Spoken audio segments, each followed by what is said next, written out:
All right, we are back, and this is part 13 of the Lotus Elan. So last time we were disassembling the transmission to reseal it. We're going to call it a rebuild, but we're not actually replacing any hard parts because mine are perfect. So, maybe not perfect, but good enough for what I'm doing. They don't need to be replaced. They'll work fine. So, I ordered lots of stuff from RD Enterprises. They're pretty local to me. Placed that order yesterday, which is a Tuesday. Today is a Wednesday. And I've got it all, which is awesome.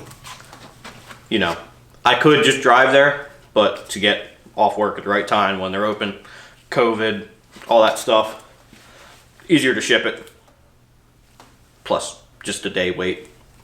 So, I got trans gasket kit, input shaft seal, tail shaft seal, and then a bunch of other stuff for when I put my differential back together, including a shiny used diff housing that's in a lot better shape than mine. Still has one spot where something punched a hole in it, needs to be welded. I have a friend who's going to weld it, and it'll be good as new. And it's a lot better than the one that is now retired to wall hanger duty. I got brake hoses, diff mounts, diff bearings and seals for the outers because mine were toast. My inners are good. Everything else in there is pretty good. You know, I think I realized I forgot to order a pinion seal, so I'm going to have to do that. Yeah, that's not good.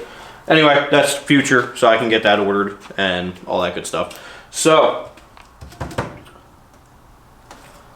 pretty much just cleaning up everything, resealing. I'm going to paint it once it's all one piece.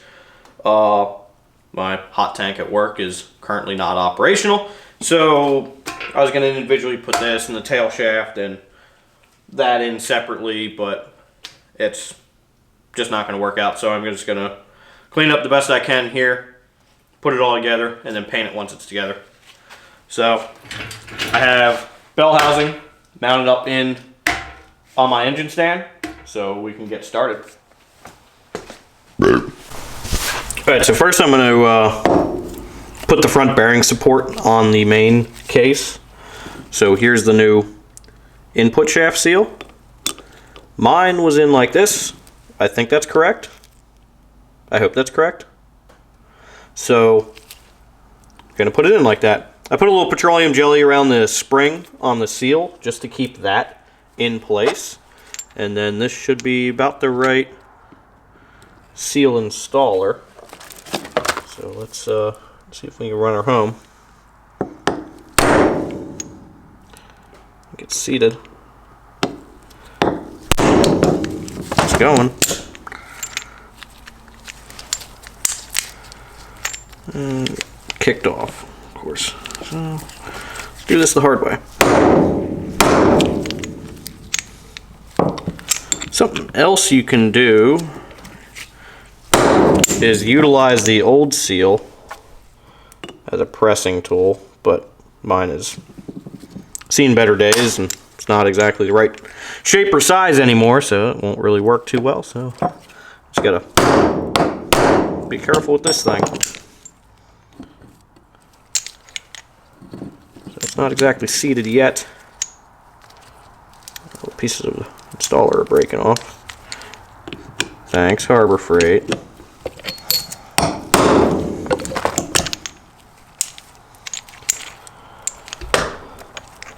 Let's try. Let's try a little bit of this. I feel like I'm gonna bust my thumb. Okay, well that worked better than I thought it would. I'll get all the schmoo out of there. All stuffs. Maybe not the petroleum jelly. That'll help keep that spring in around the seal. We won't have to worry about that coming out and finding its way into my transmission, which is probably not good. Don't think that's good.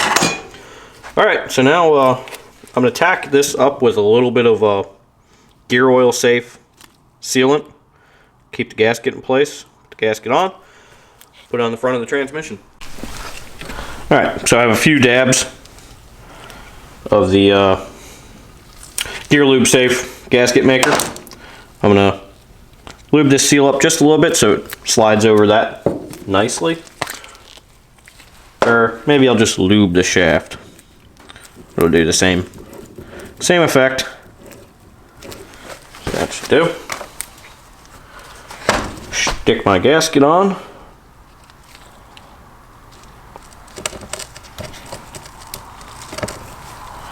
And now this slot lines up with that hole there. And we carefully put this on. Try not to knock everything about too hard.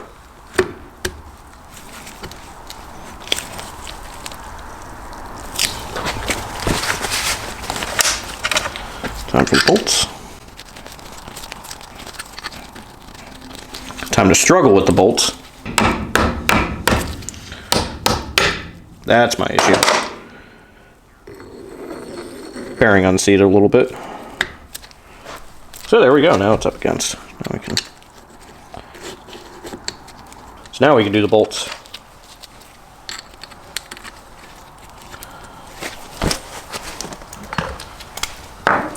Alright, then time to torque these bad boys down.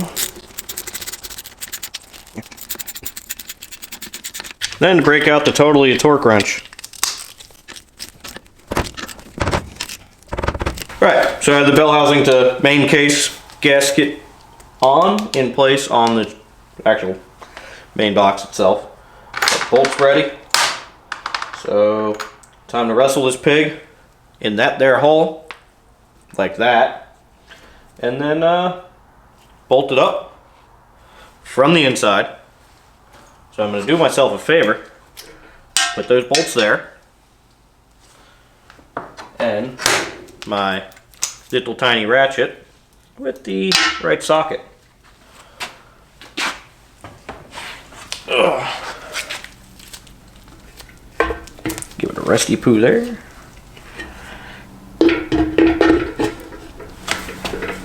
And in she goes.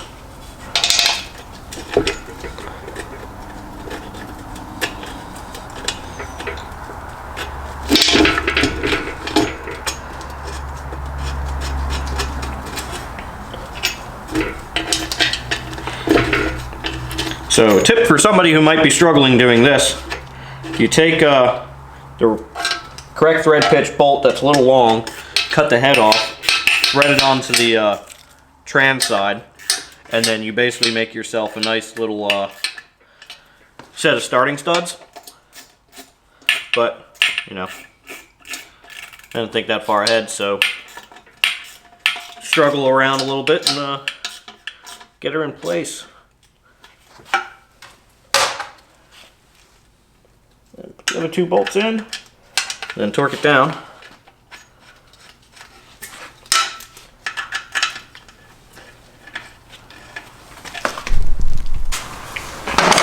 Alright, let's see if I have any luck getting this output shaft seal in, or out.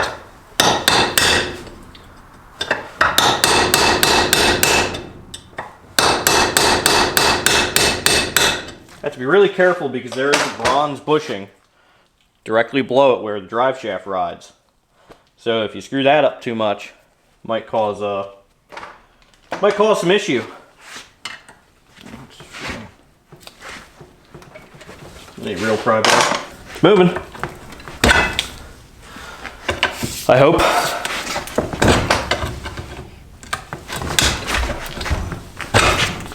I'm sure this is not the way to do this, but it's the way it's getting done.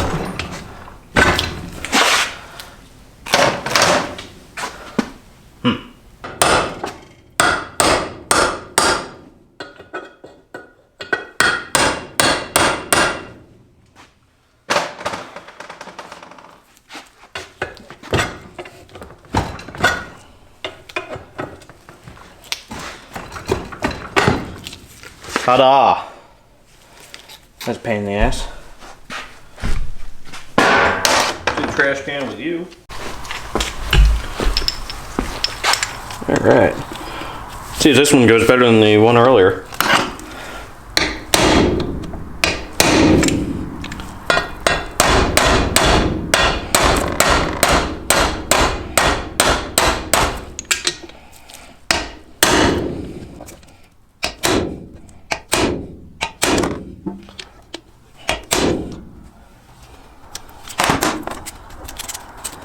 Alright, that's in. Now, like I did before, I put a little Vaseline on the in the spring groove just to keep the spring in place. So, now clean up the rest of the tail shaft housing and then slap it on. So I forgot when I pulled this gasket off and cleaned everything up, the gasket itself is actually smaller than this bearing retainer. So the gasket's technically supposed to go on first and then the bearing retainer. Well, this is where my inner flat rate mechanic comes out and I just get it done.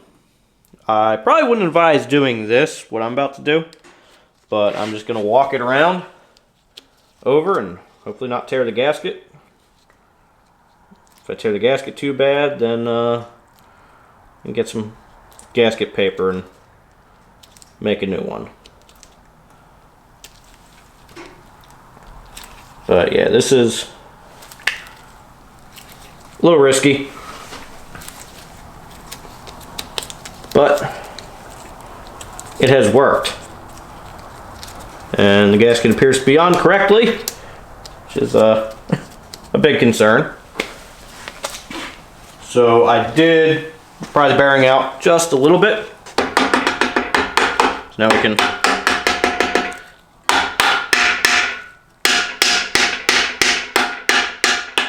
seat that back in. And then I have my tail shaft all cleaned up so I can slide that on. Start a few of the bolts. I think a few of them have to stay out for transmount that locates here. But I can get, put the rest in. Alright. Try not to mess that bronze bushing up too much. I believe this is where the tag was. I need to clean up and paint this bracket. That's for their exhaust hanger, I believe. I'm just going to put it in just for now, just because I have to just put those bolts in there to get a good torque on the gasket. Alright. Slowly knock things off the list. I have to get the shift rods, shift forks in. It's going to be very hard to see, but in there's an oblong detent that needs to go in this area, and there's another one that goes in this area. I forgot to show that when I did the trans disassembly the first time, so it's going to be difficult to squeak and those back in there, but it's doable. I'm using a pocket screwdriver with a magnetic tip on the end. Those, I'll explain it once I get in how those work and what they do. Alright, so it's going to be hard to see what's going on, but I got the one in. I put this shift rod in just to prevent it from slipping too far. And I put a little grease to prevent it from going this way, and I put the reverse shift rod in to add a little extra insurance. Pretty much take that, you got to fish it in towards the center of them, like that, but you can't go too far. Kind of.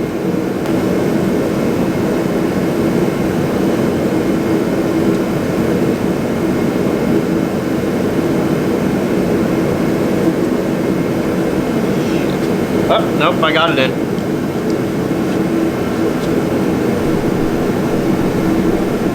Right in there, I got it. Push, just to make sure. And then now when I set the transmission up square, I can put the shift rods and everything together. I shouldn't have to worry. Shouldn't have to worry about it popping out. Excuse the heater being on. I didn't feel like shutting it off yet. Alright, so now I can pop these shift rods out.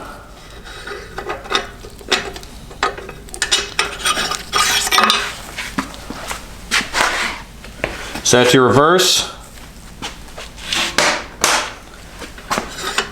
Then you have this one, which is center. Then over here, I have the one from the left side of the transmission, and it has this collar. Alright, so you have 3 shift forks. This one is for reverse. This one I believe is 3rd and 4th, and this one is 1st and 2nd. So put these in. Your 1st and 2nd, I think that's that one. Maybe not, might be 3rd and 4th. So you identify them. This one's flat on one side. This goes all the way in the front of the transmission. This one has a little bit more. One goes in the back part, transmission. And then your reverse slips in. It's also in towards the rear. You have to make sure you push the reverse gear forward. So this one obviously goes on the reverse selector shaft. This one goes on your center. And this one goes on your left hand side selector shaft.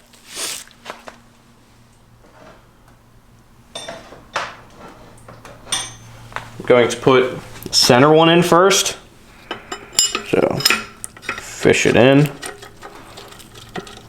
Loosen that up all the way. Actually take it out. Put this in. When you get here, stop. Because there's a small detent pin that goes in this hole. Then you can rotate this way. And do not rotate it unless it's fully seated.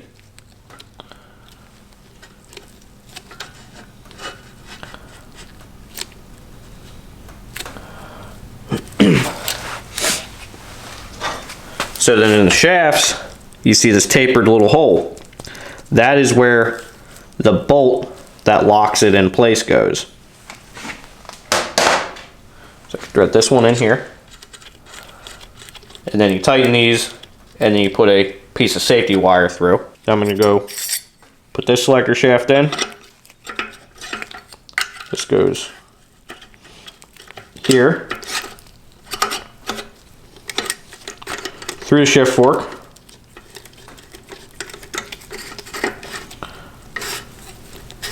Then in. Then there's that. Snug that up. Then remember to tighten it up later. Now we can put the reverse in. This one has a little grease on it, just from trying to keep that detent in place. This one goes in.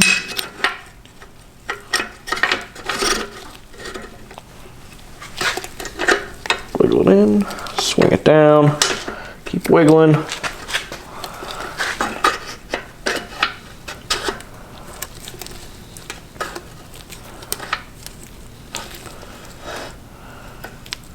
And that needs to be somewhere right there.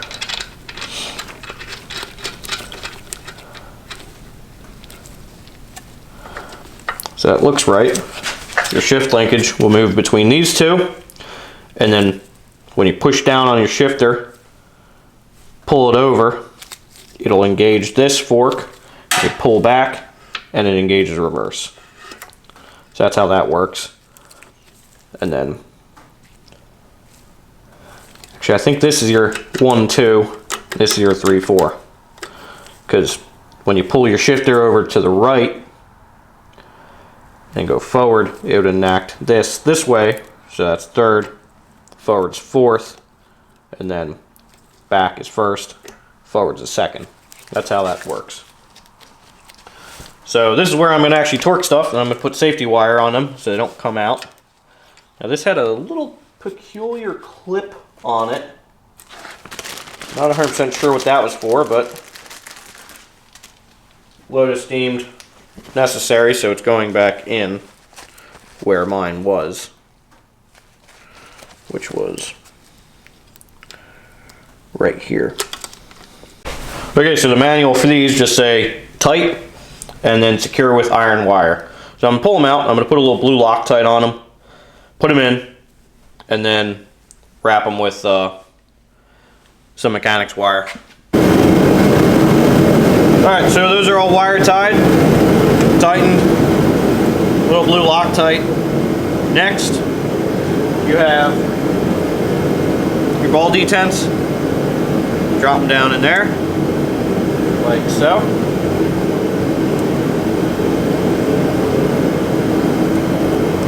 Then you can put your top gasket on, like that.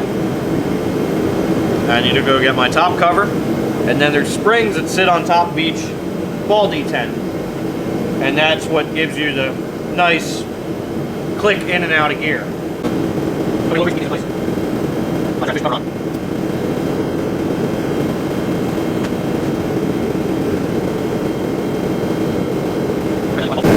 Alright, the next bit is the shifter. So here's for the reverse, and when you pull it up and you select reverse, it engages that, which will engage your reverse gear. But otherwise, this be engaged to those there. So you make sure that falls into reverse, or else you're never going to have reverse. It's going to be like right about there. Got to put the gasket in.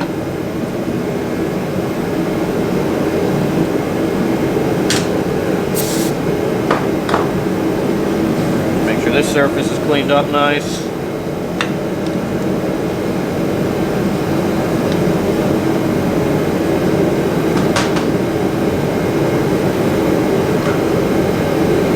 Put the lightest bit of grease on these, only because it's going to be a while until this thing sees gear oil. Unless I just fill it and put it on the bench, but that wouldn't make sense.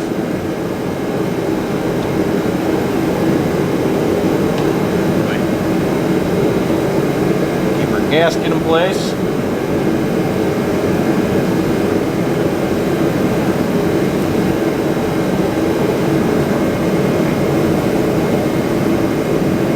Our gasket on.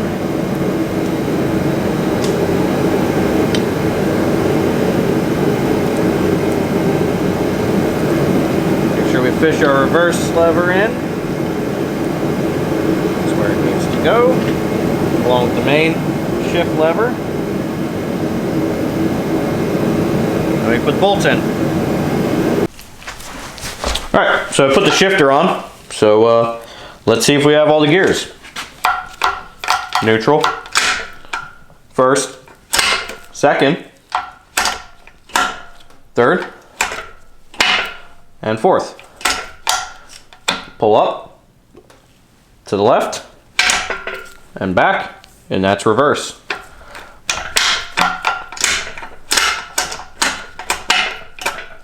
So perfect. So we're not done yet. We got the drain and fill plugs to put back in. We have the reverse switch. And then we have our speedometer gear drive to put in as well. Now this is where your reverse switch goes. There's jam nut.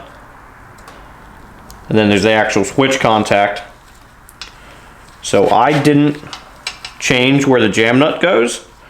So I'm just going to run it down up against the jam nut.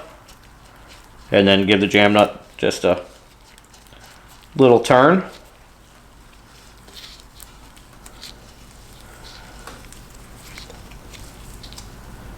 I'm sure there is an adjustment for it, which we can explore that later. I'm sure it's not fun to do in the car, because looks like it's almost impossible to just get a wrench on it as it's sitting outside of the car. So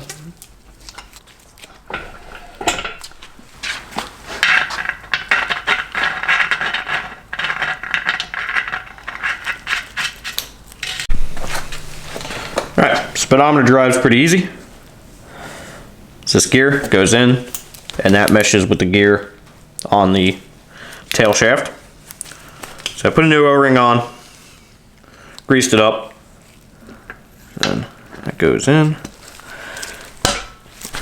Alright, new seal goes there, slips on like that. A little forky guy. Pulls that in there. Lock washer. And tighten that up. And then it's that simple. And then whenever you put the cable back on, just make sure it seats in there properly. And then you should be good to go. Alright, so the last step of this is going to be paint, but I'm not going to be too worried about that right now.